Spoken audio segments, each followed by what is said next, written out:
I'm just trying to support the idea that what you name, you control. First of all, it was God himself who believed in that. He gave every animal to Adam so that Adam can give names to those animals. And so that ultimately he can control them. Are we together? And also, Nebuchadnezzar is also applying the same principle. Let me give names to these guys so that I can do what? I can control. And after giving them names, guess what? Even their food was now prescribed. They were now told what to eat, what to dress, where to go, how to go there, what to say, when to say. Which means after somebody gives you a name, you have to do everything according to his own taste. He controls you. Reminding you again that this name was given to us by somebody with the intentions of controlling us. Now we have to dress the way they want us to dress. We have to spend our money the way they want us to spend our money. They control us.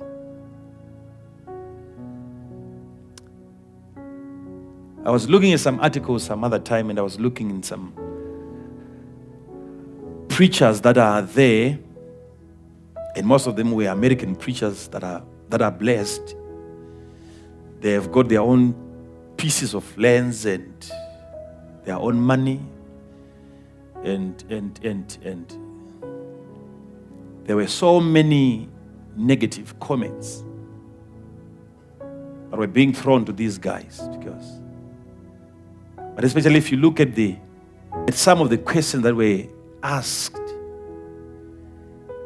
I was saying, some of these questions, they don't even make sense. I saw this journalist coming to one of the most influential preachers in the US.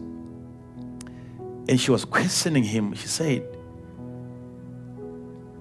is it fair for you to have so much money when other people are broke? It was a question. And that one was answered. And then she asked another question. She said, why should we have a fleet of jets when you are a minister?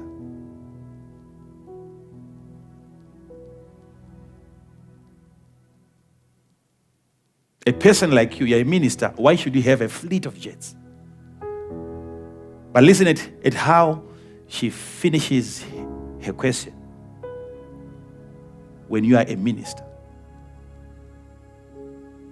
And yet that should be the reason why you should have a fleet of jets. You see? But that can actually tell you that there is a lifestyle that is prescribed upon us, which we should follow. And the moment we break it, they will come after us. And they even said, I saw something written, they said, preachers are now living like rock stars. A rock star. Which means if it is a rock star who is building a 5-story house, they don't have any problem.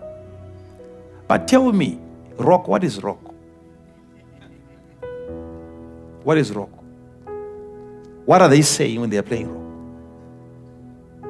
Right from the beginning, sometimes you struggle even to hear what he's saying. The man is just jumping up and down and the trousers are falling and he's breaking some instruments. And then after that, he's able to build a mansion. Out of that stupidity, a man can sustain his life, can sustain the life of his family out of that nonsense. And the world can approve of it. They don't complain as long as you are a rock star. But the moment you become a minister, they don't allow you to do that. Why? Because they've given you a name, a Christian. They have to control you. They have to control you. They will come after you. Why? Because they've given you a name. So they determine what you eat, like what we've just read. What you eat, how you spend your money. Why? We have given you a name. We have called you Christians. You are no longer disciples, you are Christians. If Jesus calls you disciples, then Jesus will control you. Jesus will control you. But we are not going to sit down and allow him to control you. We are also going to give you a name so that we can also control you. They were given a name, Christians at Antioch. It's a struggle right now for you to make it. This is why even if you try to get even, let's talk about business, just to get into a proper clean business, you have to fight. It's almost impossible. Almost, I'm not saying it's impossible, I'm saying it's almost impossible to find yourself doing a clean business. Very difficult. Very, very, very, very, very difficult. Very difficult. Why? Because the systems are designed to complicate your life. They control you. They control you. So are we Christians? That's okay. We are Christians. How about disciples? How about disciples? Do you know that Jesus called them disciples so many times? There was a time when John's disciples came to Jesus and they said, how come your disciples are not fasting and we are fasting? And Jesus never rebuked them for saying that. He never corrected them. He didn't say they are not disciples. He went on into answering these guys. He said, as long as I'm around, why should they fast? Which means he's talking to the same people that are referred to as disciples. A disciple can never be greater than his master. That's Jesus calling them disciples.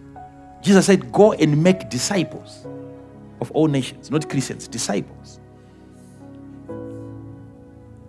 It's because of what that name carries.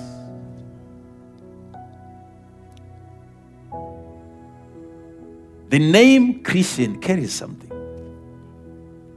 which is good. It might be good, but it might not be up to the standard that God is expecting of us. We are failing day in, day out. Why? Because the name that we got from them has got nothing to do with acquiring information. Try it from now. Just try it from now. You see all the ministries that you find in the book of Ephesians. There are so many ministries, but you understand that he made some to be teachers.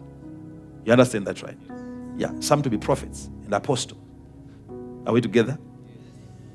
But if you look at how the ministry of teaching has been undermined,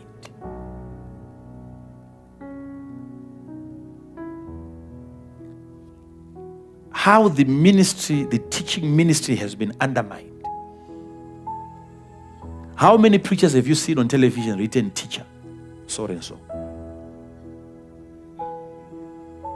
It's not exciting. You will not have members. They don't even entertain you if you become one.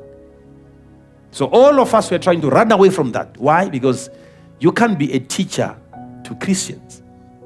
You can only be a teacher to disciples.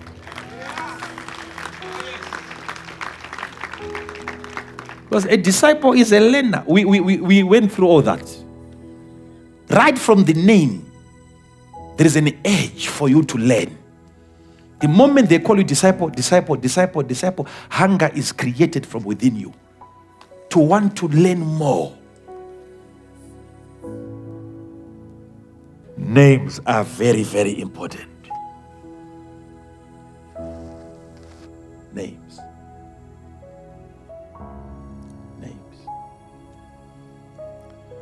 Look at Genesis chapter number 12. Verse 2. God called Abraham to come out of his nation, out of his family, out of his kindred to a place where God was going to tell him. But there was an incentive that was attached to that. I'm not just calling you out for the sake of calling you out. I'm calling you out so that I can do something. And that something is to make your name great.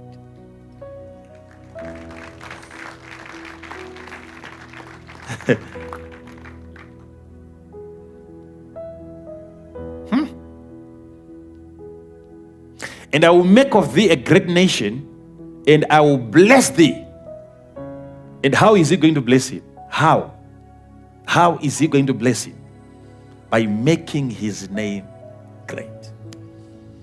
Which means when God is about to bless you, he deals with your name. He deals with your name. I will make your name great. How do you make one's name great? How do you do that? How do you do that?